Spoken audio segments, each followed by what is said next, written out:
जय हिंद दोस्तों। Awadh study centre Mahbubganj में आप लोगों का बहुत बहुत स्वागत है। मित्रों, आज हम आप लोगों के लिए टेट, सी टेट और सुपर टेट के लिए बहुत ही इम्पॉर्टेंट क्वेश्चन चूज करके लाए हैं। सारे क्वेश्चन एनसीईआरटी बुक से हैं और ऐसे ही प्रश्न पेपर में पूछे जाते हैं। तो आज आप लोग ध्यान से इनको पढ़िए। हम आप लोगों की पूरी तैयारी कराएंगे हर सब्जेक्ट की। मैथ हो गया, हिंदी, मतलब जितने भी इससे रिलेटेड क्वेश्चंस हैं पेपर से वो सारे हम कराएंगे आपको। तो चलिए अब देखते हैं ईवीएस के ये प्रश्न। आज 30 आप लोग देखिए। ईवीएस यानी पर्यावरण से रिलेटेड सारे क्वेश्चन हैं इसमें।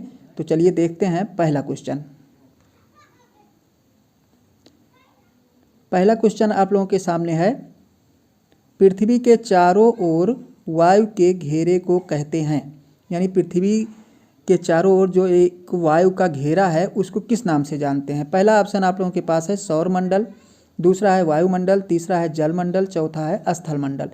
तो वायु के घेरे से ही पता चल रहा है कि वो वायु का मंडल ही है। तो ऑप्शन नंबर सेकंड आपका सही जाता है। चलिए क्वेश्चन नंबर चलते हैं सेकंड पर।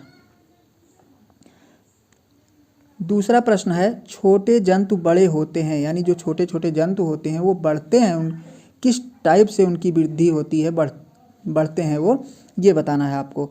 तो आपके पास ऑप्शन 4 हैं। पहला है वृद्धि करके, दूसरा है उछल कर, तीसरा है कूद कर, चौथा है खड़े होकर। तो स्वाभाविक रूप से कोई भी जीव जो होता है, जीव अथवा पौधे जो होते हैं, सजीव जितने भी होते हैं, सब वृद्धि करके ही बढ़ते हैं। तो ऑप्शन नंबर 1 आपका सही जाएगा। चलिए क्वेश्चन नंबर तीसरा देखते हैं। क्वेश्चन नंबर 3 है मित्रों, संसार का सबसे बड़ा अंडा देने वाला जंतु है। यानी जो जंतु अंडा देता है, सबसे बड़ा अंडा जो जंतु देता है उसका नाम क्या है। ऑप्शन आप लोग देख ही रहे हैं। पहला व्हेल है, दूसरा चील, तीसरा शुतुरमुर्ग और चौथा है उपर्युक्त सभी। तो ऑप्शन उपर्युक्त सभी तो पहले ही कट जाता है क्योंकि तीनों नहीं हो सकते। सबसे बड़ा पूछ रहा है, इसका मतलब है कोई एक ही जंतु होगा। तो इसका ऑप्शन नंबर 3 वाला आपका सही है। शुतुरमुर्ग जो है ये संसार का ऐसा पक्षी है जो सबसे बड़ा अंडा देता है। चलिए क्वेश्चन नंबर नेक्स्ट पर चलते हैं। क्वेश्चन नंबर चौथा है, रतौंधी से बचने के लिए खाना चाहिए। यानी रतौंधी जो एक आँख की बीमारी है, इससे बचने के लिए, ये हमको ना हो, इसके लिए हमें क्या करना चाहिए। आपके पास 4 ऑप्शन है। हरी पत्तेदार सब्जियां, दाल एवं चावल, तीसरा है अखरोट, बादाम और चौथा है केला। तो जैसा कि आप लोग जानते हैं, विटामिन ए जो है हरी पत्तेदार सब्जियों में अधिक पाई जाती है और ए की कमी से ही रतौंधी रोग होता है। तो कहने का मतलब ये है कि हरे पत्तेदार सब्जी आप जितना ही खाएंगे उतना ही इस बीमारी से आप दूर रहेंगे। तो ऑप्शन नंबर 1 आपका करेक्ट आंसर है। मित्रों, पढ़िए, मन लगा करके पढ़िए। ऐसा कुछ नहीं है कि बेरोजगारी है। जितने लोग भी मन लगा करके पढ़ रहे हैं, जो जुट करके पढ़ रहे हैं, जिनको पढ़ने की लत हो जाती है, वो परीक्षा में सफल निश्चित रूप से होते हैं। आजकल भी हम हमारे आसपास के लोग रोजगार पा रहे हैं, नौकरियां पा रहे हैं। तो ऐसा कुछ नहीं है। आप लोग मन लगा करके पढ़िए और ऐसा मन लगाइए कि पढ़ने की लत पड़ जाए आपको। पढ़ने की जब लत पड़ जाएगी तो आपकी सफलता निश्चित समझिए। यानी जब तक आप पढ़ ना लें, जब तक आप अध्ययन ना कर लें, तब तक आपको नींद ना आए, जब ये स्थिति पैदा हो जाए तो समझ लीजिए आप सफलता की तरफ बिल्कुल बढ़ चुके हैं। तो आप लोग तन मन से लग जाइए और आपकी सफलता निश्चित है। चलिए देखते हैं अगला क्वेश्चन। अगला क्वेश्चन आप लोग देख रहे हैं, किसी वस्तु में गति उत्पन्न करने के लिए हम उसे, कह रहा है, ढकेलते हैं, खींचते हैं, बल लगाते हैं और तीनों करते हैं। कह रहा है 1 2 3 सभी करते हैं। उपर्युक्त सभी कहने का मतलब। तो स्वाभाविक रूप से किसी वस्तु में जब गति पैदा करते हैं हम, तो ये तीनों काम से हम कर सकते हैं। पहला है ढकेल करके हम कर सकते हैं, खींच करके भी कर सकते हैं किसी वस्तु को, और उस पर बल लगा करके भी उसमें गति उत्पन्न कर सकते हैं। तो आपका ऑप्शन नंबर 4 वाला सही आए। चलिए नेक्स्ट क्वेश्चन देखते हैं। अब क्वेश्चन नंबर 6 कह रहा है, तांगे को खींचता है। तांगा जो एक गाड़ी आप लोग तांगा गाड़ी आप लोग जाने होंगे, सुने होंगे। तो इसको खींचने के लिए कौन से जानवर की आवश्यकता पड़ती है, किस पशु की आवश्यकता पड़ती है? तो इसको खींचने के लिए बैल दिया गया है, घोड़ा, गधा, कोई नहीं। तो इसको खींचने के लिए तांगा जो खींचता है वो आपका घोड़ा खींचता है। कहने का मतलब ऑप्शन नंबर 2 आपका सही है। नेक्स्ट क्वेश्चन देखते हैं मित्रों। कुछ क्वेश्चन ऐसे भी परीक्षा में पूछे जाते हैं जिनको आप अप्रत्याशित रहते हैं, जो कहने का मतलब जिसको हम और आप ये जान नहीं पाते कि ये भी प्रश्न पेपर में आ सकता है, पर वो भी प्रश्न पूछ लिए जाते हैं और उनको हम कभी ध्यान नहीं दिए होते हैं और हमारे रंग निकल जाते हैं। वो सवाल, वो क्वेश्चन हम नहीं कर पाते हैं पेपर में। तो हम आपकी ऐसी तैयारी करवा रहे हैं ताकि ऐसे भी प्रश्न जिस पर हम ध्यान नहीं देते हैं वो भी हमारे पेपर में छूटने ना पाएँ। अगला प्रश्न देखिए, वनस्पति एवं जंतुओं के गलने सड़ने से बनता है, यानी वनस्पतियाँ और जंतु जब मर जाते हैं, सड़ जाते हैं, तो उनसे क्या बनता है? पहला है भोजन, दूसरा है वाष्पोत्सर्जन, तीसरा है ह्यूमस और चौथा है सभी। तो उनके गलने या सड़ने से क्या बनता है मित्रों? ह्यूमस बनता है। ऑप्शन नंबर आपका 3rd वाला सही है। चलिए नेक्स्ट क्वेश्चन नंबर 8 पर चलते हैं। क्वेश्चन 8 जो है कह रहा है पत्तियों के श्वसनांग हैं, यानी पत्तियां जिस अंग से सांस लेते हैं उसको क्या कहते हैं? पहला है फेफड़े, दूसरा है पर्णरंध्र, तीसरा है गलफड़े, चौथा है तना। तो ऑप्शन नंबर 2 आपका सही है। पत्तियां जो सांस लेती हैं वो अपने पर्णरंध्र से लेती हैं। तो ऑप्शन नंबर 2 सही है। चलिए चलते हैं नेक्स्ट क्वेश्चन पर। अगला प्रश्न नंबर यहाँ पे थोड़ा सा रंग हो गया है, यहाँ पे 9 होना चाहिए था, 8 ही लिख दिया गया है टाइप में। चलिए देखते हैं। वायुमंडल एक घेरा है, यानी वायुमंडल जो है वो किसका घेरा होता है? पहला ऑप्शन जल का, दूसरा वायु का, तीसरा रेत का, चौथा सभी का। तो वायुमंडल जो होता है वो वायु का घेरा होता है। ऑप्शन नंबर 2 वाला राइट आंसर है। चलिए क्वेश्चन नंबर आगे नेक्स्ट पर चलते हैं। अगला क्वेश्चन है, चूहे और छछूंदर अपने अग्र पदों का प्रयोग करते हैं, यानी आगे वाले दोनों पैर का प्रयोग चूहे और छछूंदर किस काम के लिए करते हैं, ये आपको जानना है। ऑप्शन है वस्तु पकड़ने के लिए, आक्रमण करने के लिए, बिल खोदने के लिए और चौथा है उपर्युक्त सभी के लिए। तो उपर्युक्त सभी के लिए ये अपना काम अपने अग्र पदों का प्रयोग करते हैं। तो ऑप्शन नंबर 4 आपका सही है।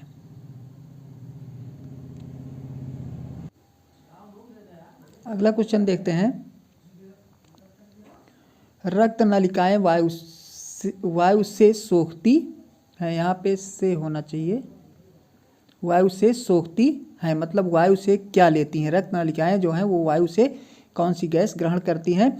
तो पहला है ऑक्सीजन, दूसरा है कार्बन डाइऑक्साइड, तीसरा है वायु, चौथा है उपरोक्त सभी। तो वायु से रक्त नलिकाएं जो हैं वो ऑक्सीजन गैस ग्रहण करती हैं। ऑप्शन नंबर 1 आपका राइट आंसर है। चलिए नेक्स्ट क्वेश्चन पर।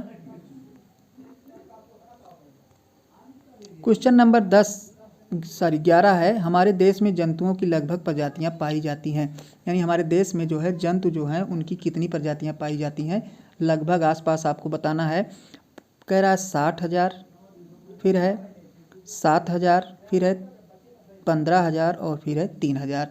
तो हमारे देश में जो जंतुओं की संख्या पाई जाती है वो लगभग 7,000 के आसपास पाई जाती है।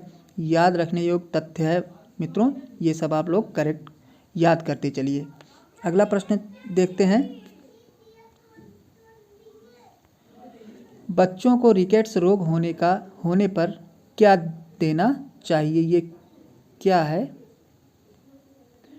क्या देना चाहिए, यानी जब रिकेट्स रोग हो जाए तो क्या देना चाहिए?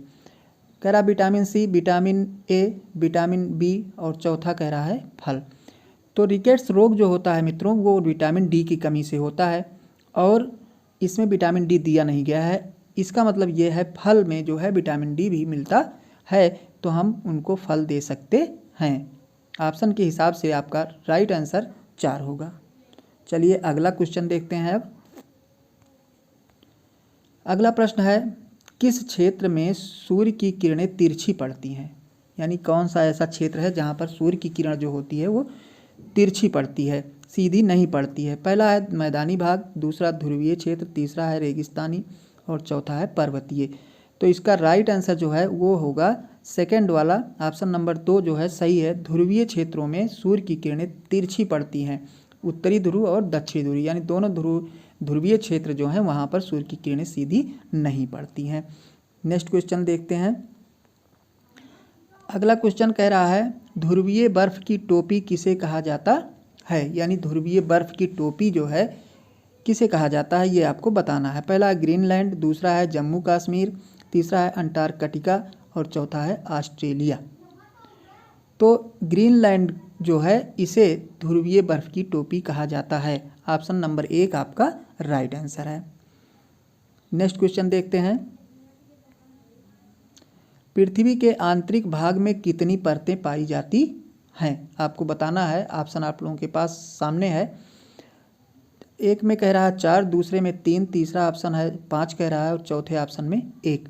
तो ऑप्शन नंबर सेकंड सही है। पृथ्वी के आंतरिक भाग में 3 परतें पाई जाती हैं। चलिए नेक्स्ट क्वेश्चन देखते हैं। मित्रों वीडियो पसंद आए तो आप लोग लाइक, शेयर और सब्सक्राइब करना बिल्कुल ना भूलें, क्योंकि आप लोगों के लिए हम इन प्रश्नों को कलेक्ट करते हैं और आप लोगों के लिए ही ये सारा सब कुछ प्रक्रिया आप लोगों की सफलता के लिए करते हैं। तो निवेदन इतना है, चैनल को सब्सक्राइब कर लीजिए अगर सब्सक्राइब नहीं किए हैं। हमारे यहाँ से सभी विषयों की तैयारी कराई जाएगी। आप लोगों को नंबर वाइज करके हम वीडियो डालते रहेंगे, आप लोग अध्ययन करते रहिए। चलिए नेक्स्ट क्वेश्चन देखते हैं। कह रहा है,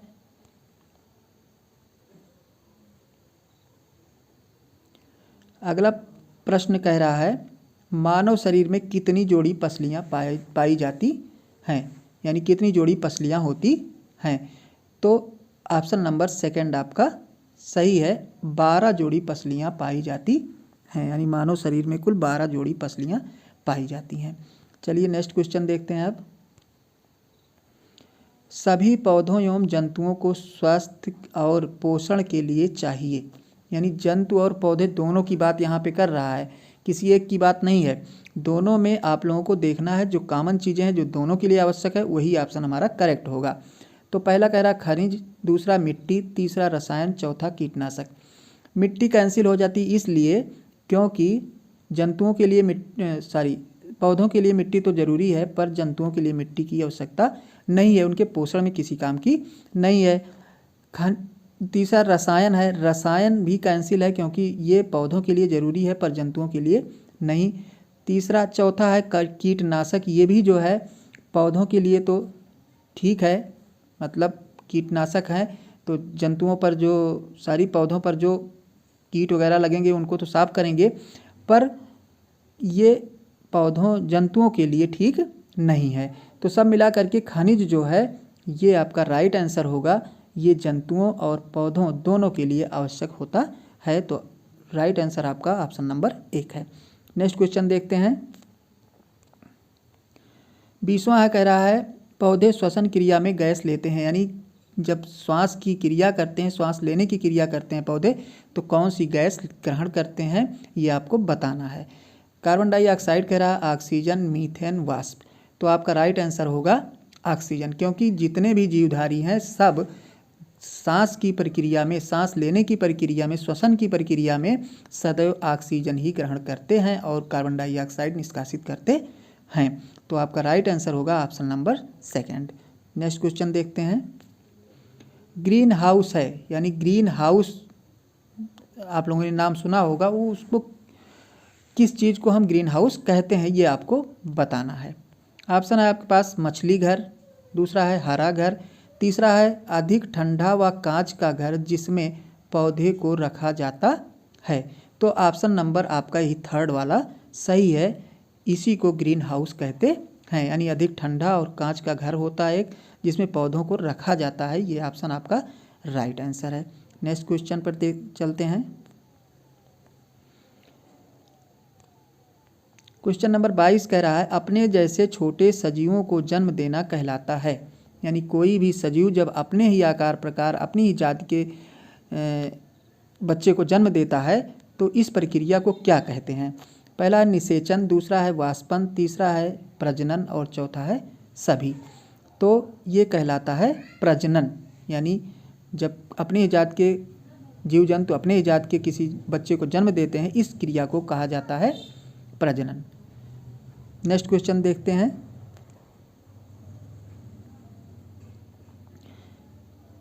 कह रहा है प्रजनन कितने प्रकार का होता है?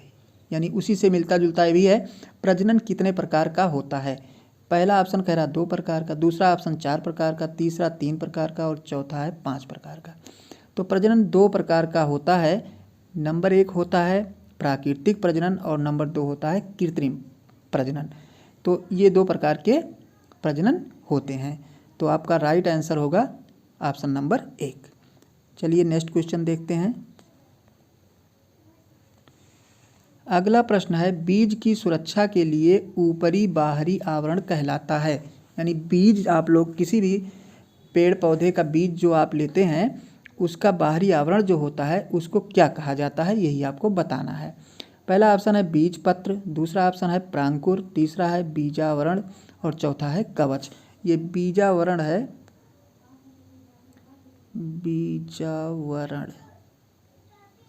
ये बीजावरण है। इसमें थोड़ा सा टाइप करने में मिस्टेक हुआ है। तो इसमें कौन सा ऑप्शन सही है? तो मित्रों जो बीज होता है उसके चारों तरफ जो आवरण होता है उसको कहा जाता है बीजावरण। तो ऑप्शन नंबर 3 वाला आपका राइट आंसर। अगला क्वेश्चन देखते हैं। नेक्स्ट क्वेश्चन है परजीवी पौधे अपना भोजन, कह रहा है भोजन के आगे स्वयं नहीं बना पाते हैं, पहला ऑप्शन, दूसरे पर निर्भर रहते हैं, स्वयं बना लेते हैं, तीसरा ऑप्शन, और कह रहा चौथे में 1 और 2 दोनों सही है। देखिए जो परजीवी है, परजीवी का मतलब ये होता है दूसरे पर आश्रित, दूसरे पर निर्भर, दूसरे पर को खा करके अपना जीवन यापन करना, परजीवी का अर्थ ये है। तो इसका ऑप्शन कह रहा स्वयं नहीं बना पाते। तो स्वयं अगर बना पाते होते दूसरे पर क्यों निर्भर रहते? कहने का मतलब ऑप्शन सही है ये। दूसरा ऑप्शन कह रहा दूसरे पर निर्भर रहते हैं, ये भी स्वाभाविक रूप से सही है। परजीवी से ही ये अर्थ क्लियर हो रहा कि पर मतलब दूसरे पर, जीवी मतलब निर्भर है, मतलब दूसरे पर निर्भर हैं ये भी। तो हमारा पहला और दूसरा ऑप्शन सही है। तीसरा कह रहा स्वयं बना लेते हैं, स्वयं नहीं बना पाते हैं तभी तो दूसरे पर निर्भर रहते हैं, यानी ये आपका गलत है, तीसरा गलत है। कहने का मतलब पहला और दूसरा सही है। और चौथा कह रहा 1 और 2 दोनों सही है। तो हमारा 1 और 2 ऑप्शन नंबर 4 जो है ये हमारा राइट आंसर होगा। नेक्स्ट क्वेश्चन पर चलते हैं। अगला प्रश्न है नारियल है, यानी नारियल को हम क्या कहते हैं? बीज है, फल है, ये आपके पास 4 ऑप्शन है। कह रहा एक फल है, दूसरा कह रहा एक बीज जिसके पंख होते हैं, तीसरा कह रहा रेशेदार छाल वाला बीज और चौथा कह रहा रसदार गूदेदार और खाने योग्य फल। तो पहले तो ये जान लीजिए कि नारियल एक फल नहीं है बल्कि एक बीज है। तो फल का ऑप्शन कैंसिल हुआ। फिर दूसरा और एक इसमें भी फल लगा है, इसको भी हम ऑप्शन कैंसिल कर देते हैं। तो हमारे पास 2 ऑप्शन बचा। अब इसमें हमें सेलेक्ट करना है कि कौन सा हो सकता है। एक बीज जिसके पंख होते हैं, तो नारियल आप लोगों ने देखा होगा इसमें कोई पंख जैसी कोई बात नहीं होती है, ये भी कट गया। तो बचा हमारा ऑप्शन नंबर 3 और यही ऑप्शन नंबर 3 राइट आंसर होगा। चलिए अगला क्वेश्चन देखते हैं। अब अम्ल वर्षा करने वाली गैस है, यानी किस गैस से अम्ल की वर्षा होती है? अम्ल वर्षा इमारतों के लिए बहुत ही हानिकारक है। तो ये कौन सी गैस होती है जो जिसकी वर्षा से ऐसा होता है? पहला है नाइट्रोजन, दूसरा है सल्फर डाइऑक्साइड, तीसरा है ऑक्सीजन और चौथा है कार्बन डाइऑक्साइड। तो ऑप्शन नंबर 2 यानी सल्फर डाइऑक्साइड जो होती है इसकी वर्षा, यही इसी की वर्षा को हम अम्ल वर्षा कहते हैं। ऑप्शन नंबर 2 राइट आंसर है। अगला क्वेश्चन देखते हैं। क्वेश्चन नंबर 28 है लंबाई को मापा जाता है, यानी लंबाई जो होती है उसको किस में नापते हैं, उसकी छोटी से छोटी इकाई क्या है? पहला है लीटर। तो लीटर जो होती है, लीटर तो धारिता की इकाई होती है, मतलब जो द्रव पदार्थ होते हैं उनको मापा जाता है। दूसरा है मीटर। मीटर जो होती है लंबाई की सबसे छोटी इकाई होती है और ऑप्शन यही आपका करेक्ट है ऑप्शन नंबर सेकंड। चलिए अगला देखते हैं अब नेक्स्ट क्वेश्चन। वर्ज्य पदार्थ कहलाता है, यानी वर्ज्य पदार्थ जो है उस किसे कहते हैं हम, कौन से पदार्थ होते हैं जिनको हम वर्ज्य पदार्थ कहते हैं। तो यह है जिनका चक्रण होता है, दूसरा है जो पदार्थ कभी नष्ट नहीं होते हैं, तीसरा है जिस पदार्थ का आगे कोई उपयोग नहीं होता है, और चौथा है उपरोक्त तीनों गलत हैं। तो इसमें आंसर नंबर आपका ऑप्शन नंबर 3 जो है ये राइट आंसर होगा, यानी जिस पदार्थ का आगे कोई उपयोग नहीं होता, यानी ऐसे पदार्थ जो नष्ट हो चुके होते हैं, जिनका आगे किसी भी प्रकार का हम यूज नहीं कर सकते, वही पदार्थ वर्ज्य पदार्थ कहलाते हैं। तो राइट आंसर आपका ऑप्शन नंबर 3 होगा। चलिए लास्ट क्वेश्चन देखते हैं अब। लास्ट क्वेश्चन आप लोगों के सामने है, किसमें प्रोटीन नहीं पाया जाता है। ऑप्शन आप लोगों के सामने 4 दिए गए हैं, इसमें यह बताना है किस चीज़ में आपका प्रोटीन नहीं पाया जाता है। तो पहला चावल है, दूसरा दाल, दूध, मांस।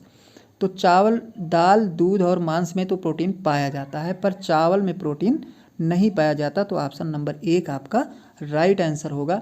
मित्रों, हम आप लोगों के लिए इस टाइप से हिंदी, गणित, इंग्लिश और EVS के क्वेश्चन आप लोगों के लाते रहेंगे। चैनल देखना और सब्सक्राइब करना बिल्कुल ना भूलें। मेहनत करते रहिए, सफलता निश्चित है। मेहनत करने वाले कभी हारते नहीं हैं, और अगर आप हारेंगे नहीं तो आपकी नौकरी पक्की है, इसको कोई टाल नहीं सकता है। तो हम चाहते हैं आप लोग पढ़ते रहिए मन लगा करके, एक दिन सफलता आप लोग को अवश्य मिलेगी। मिलते हैं आप लोगों को नेक्स्ट वीडियो में कुछ और अच्छे प्रश्नों के साथ। तब तक के लिए धन्यवाद।